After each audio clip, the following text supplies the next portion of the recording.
வணக்கம் ஃப்ரெண்ட்ஸ், இன்னைக்கு நம்ம இந்த வீடியோவில் ஃபேமிலி லா 2ல ரொம்ப ஒரு முக்கியமான கொஸ்டினான ஸ்ரீதனா ப்ராப்பர்ட்டி அப்படின்னா என்ன அப்படிங்கிறதையும், அதே போல் ஒரு பெண் உயில் எதுவும் எழுதாமல் இறந்துடுறாங்க அப்படின்னா அவங்களுடைய சொத்து ஹிந்து சக்சஷன் ஆக்ட் செக்ஷன் 15 படி யாருக்கெல்லாம் போகும் அப்படிங்கிற டீட்டெயிலையும் ரொம்ப தெளிவாக அதே நேரத்தில் சிம்பிளாக பார்க்க போகிறோம்.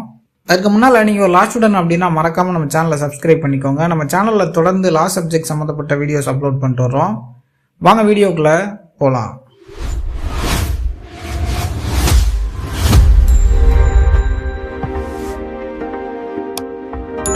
ஃபர்ஸ்ட் நம்ம ஸ்ரீதனா ப்ராப்பர்ட்டி அப்படின்னா என்ன அப்படின்னு பார்த்தோம்னா, இதுக்கு இந்த ஸ்ரீ அப்படிங்கிற மீனிங் என்ன அப்படின்னா உமன் அப்படின்னு அர்த்தம். தனா அப்படின்னா ப்ராப்பர்ட்டி. பொதுவாக இந்த ஸ்ரீ அப்படிங்கிறது பெண்ணை குறிக்கிறதாகவும் தனம் அப்படிங்கிறது சொத்தை குறிக்கிறதாகவும் இந்த இரண்டுமே சேர்த்து ஸ்ரீதனம் அப்படிங்கிற வார்த்தை உருவாகி இருக்கு. நம்ம சிம்பிளா சொல்லணும் அப்படின்னா இது ஒரு பெண்ணிற்கான சொத்து அப்படிங்கிற ஒரு பொருள்ல இருக்கு. பொதுவா இந்து சட்டத்தின் அடிப்படையில ஒரு பெண்ணுக்கான முழுமையான உரிமை கொண்ட சொத்துக்கள் ஸ்ரீதனா ப்ராப்பர்ட்டி அப்படின்னு நம்ம அழைக்கிறோம். அந்த சொத்தை அவரு விருப்பப்படி விற்கவோ தானமாக வழங்கவோ அல்லது அடமானம் வைக்கவோ முடியும். இந்த ஸ்ரீதனத்தில் என்னென்னலாம் வரும் அப்படின்னு பார்த்தோம்னா, திருமணத்தின் பொழுது நெருப்புக்கு முன்னால் வழங்கப்பட்ட பரிசுகள் அத்யக்னி அப்படின்னு அதற்கு பேரு. அடுத்ததா மணமகள் ஊர்வலத்தின் பொழுது வழங்கப்பட்டவை, இது அத்யவாக்னிகா அப்படின்னு அழைக்கப்படுது. அடுத்ததா அவளுடைய தந்தை தாய் அல்லது சகோதரர்களால் வழங்கப்பட்ட பரிசுகளை நம்ம குறிப்பிடுவோம். நாலாவதா ஒரு பெண் தனது சொந்த உழைப்பால அல்லது திறமையால் ஈட்டிய சொத்துக்கள் இவை அனைத்துமே ஸ்ரீதனம் அப்படிங்கிற கான்செப்டின் கீழே வரும். இப்போ ஹிந்து சக்சஷன் ஆக்ட் 1956 வர்றதுக்கு முன்னாடி பெண்களுடைய இந்த சொத்திற்கான பங்கீடு எப்படி இருந்துச்சு அப்படின்னு நம்ம பார்த்தோம்னா, முன்னாடி இந்தியா ஃபுல்லாவே ஒரே மாதிரியான கோடிஃபைட் லா அப்படிங்கிறது கிடையாது. மிதாக்சரா தாயபாகா அப்படிங்கிற ஸ்கூல்ஸின் அடிப்படையில் தான் அவங்களுடைய சொத்தின் தன்மை வரையறுக்கப்பட்டுச்சு. இதில் நிறைய சிக்கல்கள் இருந்துச்சு. பொதுவாக அந்த சொத்தானது அவளுடைய திருமணமாகாத மகள்கள், திருமணமான வசதி குன்றிய மகள்கள், திருமணமான வசதி படைத்த மகள்கள் அப்படின்னு அவர்களுடைய மகள்களுக்கு தான் போகிற மாதிரி இந்த இந்து வாரிசுரிமை சட்டம் 1956 வர்றதுக்கு முன்னாடி அந்த சொத்து பங்கீடு அப்படிங்கிறது இருந்தது. இப்போ அதற்கு அப்புறமா இந்த ஹிந்து சக்சஷன் ஆக்ட் 1956 படி இந்த சொத்தானது எப்படி பங்கீடு செய்யப்படுது அப்படின்னு நம்ம பார்த்தோம்னா, பிரிவு 14 தான் ரொம்ப தெளிவா அதை பத்தி எக்ஸ்பிளைன் பண்றதா இருக்கு. இந்த பிரிவு 14 என்ன குறிப்பிடுது அப்படின்னா, நம்ம முன்னாடி இருக்கிற அந்த உமனுடைய சொத்து அவருடைய பெண் வாரிசுகளுக்கு போற மாதிரி இருந்த அந்த இதை ஒழிச்சு இந்த சொத்துக்கள் அனைத்துமே அவருடைய முழுமையான சொத்துக்கள் அப்படின்னு அங்கீகாரம் கொடுத்துச்சு அப்படின்னு நம்ம சொல்லலாம்.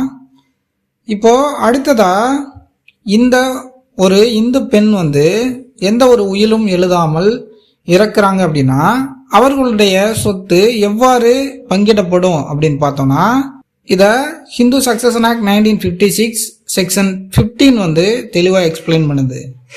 இதன் அடிப்படையில் ஒரு பெண் உயில் எழுதாமல் இறந்துட்டாங்க அப்படின்னா அதை நம்ம இரண்டு மெயின் வகையாக நம்ம பிரிக்கலாம். முதல் வகை என்னன்னா பொதுவான வரிசை. இதை செக்ஷன் 15 கிளாஸ் 1 எக்ஸ்பிளைன் பண்ணுது.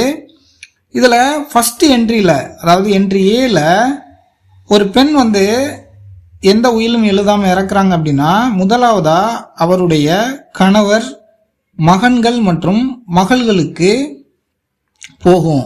இப்போ அதுல மகனோ மகளோ இறந்துடுறாங்க அப்படின்னா அவர்களுடைய குழந்தைக்கு அந்த சொத்தானது போகும். இதை என்ட்ரி ஏ ஆனது தெளிவாக எக்ஸ்பிளைன் பண்ணுது. இப்போ உதாரணமாக பார்த்தோம்னா, ஒரு பெண் இறக்கும் பொழுது அவருடைய கணவர் மற்றும் ஒரு மகளில் மட்டும் விட்டு செல்றாங்க அப்படின்னா அப்போ அந்த ஷேரானது 1/2 பிரிக்கப்பட்டு இருவருக்கும் சமமாக பகிர்ந்து அளிக்கப்படும்.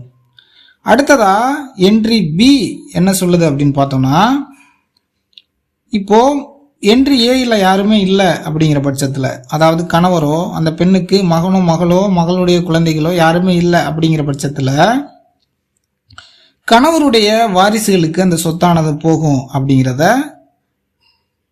என்ட்ரி பி ஆனது எக்ஸ்பிளைன் பண்ணுது. உதாரணமா பார்த்தோம் அப்படின்னா, கணவர் மற்றும் பிள்ளைகள் இல்லாத சூழ்நிலையில கணவருடைய சகோதரர் மற்றும் அவருடைய பிற வாரிசுகள் அந்த சொத்தை சமமா பங்கிட்டுக்குருவாங்க. அடுத்ததா என்ட்ரி சியை பொறுத்த வரைக்கும் அந்த பெண்ணுடைய தாய் மற்றும் தந்தைக்கு, என்ட்ரி ஏலையும் பிலையும் யாரும் இல்லை அப்படிங்கிற பட்சத்தில் என்ட்ரி சியில் அவருடைய தாய் மற்றும் தந்தைக்கு அந்த சொத்தானது போகும். அடுத்ததா என்ட்ரி டியை பொறுத்த வரைக்கும் தந்தையுடைய வாரிசுகள், இப்போ மேல் சொன்ன 3 என்ட்ரிலையுமே யாருமே இல்லை அப்படிங்கிற பட்சத்தில் தந்தையுடைய வாரிசுகளுக்கு அந்த சொத்தானது போகும். அடுத்ததா மேற்சொன்ன 4லையுமே யாருமே இல்லை, 4 என்ட்ரிலையுமே யாருமே இல்லை அப்படிங்கிற பட்சத்தில் தாயுடைய வாரிசுகளுக்கு அந்த சொத்தானது போகும். இப்போ ஹிந்து சக்சஷன் ஆக்ட் செக்ஷன் 15ல கிளாஸ் 1 அந்த சொத்து எப்படி போகும் அப்படிங்கிறத ஒரு என்ட்ரியை எக்ஸ்பிளைன் பண்ணுது. அடுத்ததா செக்ஷன் 15ல கிளாஸ் 2 என்ன பண்ணுதுன்னா, இதற்கு ஒரு எக்ஸப்ஷன் இருக்கு அப்படிங்கிறத தெளிவாக சொல்லுது. அது என்ன மாதிரியான எக்ஸப்ஷன் அப்படின்னு பார்த்தோம்னா, ஒரு பெண்ணுக்கு வாரிசுகள், அதாவது அவர்களுக்கு பிள்ளையோ அல்லது அந்த எந்த ஒரு பேர குழந்தைகளுமோ இல்லாத பட்சத்தில் அந்த சொத்து அப்படிங்கிறது எங்கிருந்து அவங்களுக்கு வந்துச்சு அப்படிங்கிறத நம்ம மிக முக்கியமாக பார்க்கணும். அவளுடைய பெற்றோரிடம் இருந்து அந்த சொத்தானது வந்துருந்துச்சு அப்படின்னா, ஒரு பெண் தனது தந்தை மற்றும் தாயிடமிருந்து சொத்தை பெற்று அவருக்கு குழந்தைகள் இல்லாத பட்சத்தில் அந்த சொத்து அவளுடைய கணவருக்கு போகாது. மாறா அது அவருடைய தந்தையுடைய வாரிசுகளிடமே திரும்ப செல்லும். ஏன் அப்படின்னா, அந்த சொத்தை அவளுடைய தந்தை அவங்களுக்கு கொடுத்துருப்பாங்க. அதனால அந்த சொத்து அவளுடைய தந்தை வழி வாரிசுகளுக்கு தான் போகும். அடுத்ததா கணவர் மற்றும் மாமனாரிடம் இருந்து ஒரு சொத்து அந்த பெண்ணிற்கு வருது அப்படின்னா, அந்த பெண்ணுக்கு குழந்தைகளோ கணவரோ யாருமே இல்லாத பட்சத்தில் அந்த சொத்தானது அவருடைய கணவருடைய வாரிசுகளுக்கு தான் செல்லும். மாறா அவருடைய தந்தையுடைய வாரிசுகளுக்கு செல்லாது அப்படிங்கிறத எக்ஸ்பிளைன் பண்ணுறதா இந்த Hindu succession act section 15 clause 2 அப்படிங்கிறது இருக்கு. இப்போ நம்ம ஒரு உதாரணம் பார்த்தோம் அப்படின்னா, ஒரு பெண் உயிர் எழுதாமல் இறந்துடுறாங்க. அவங்களுக்கு தாய் இருக்காங்க, கணவன் இருக்காரு, மகன் இருக்காரு மற்றும் மகள் இருக்காங்க. இப்போ இந்த சொத்தை நம்ம எப்படி பங்கிடணும் அப்படின்னு பார்த்தோம்னா, நம்ம செக்ஷன் 15 கிளாஸ் 1A படி, அதாவது என்ட்ரி ஏயின் படி முதன்மை வாரிசுகள் யாரு அப்படின்னு பார்த்தோம்னா, கணவன், மகன் மற்றும் மகள் ஆகிய மூவரும் வருவாங்க. அப்போ அவங்களுடைய தாய்க்கு அந்த சொத்தானது போகாது. இப்போ இந்த என்ட்ரியில் இருக்கிற 3 நபர்களுக்குமே அந்த சொத்தானது சமமா பங்கீடு செய்து வழங்கப்படும்.